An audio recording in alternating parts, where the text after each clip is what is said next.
కేడర్కు నీరసం.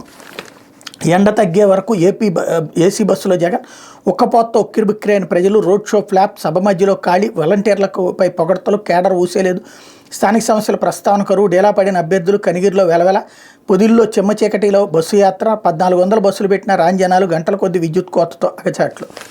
ఈ ఫోటో చూస్తారు ఎవడైనా, ఇది చూసినప్పుడు వీళ్ళు నిజంగా జర్నలిజం చేస్తున్నారా, వ్యభిచరిస్తున్నారా అన్నటువంటిది తెలియాలి. ఎందుకంటే అక్కడికి వెళ్ళినటువంటి వాళ్ళకి తెలియదా జనం. ఇప్పుడు ఈ రెండిటి మధ్యన ఉన్నటువంటిది ఎవరు నీచత్వం ప్రదర్శిస్తున్నారు, ఇది చూడండి, ఇది చూడండి. ఇక్కడేమో ఖాళీగా ఉన్నారు, ఇక్కడేమో నిండుగా ఉన్నారు.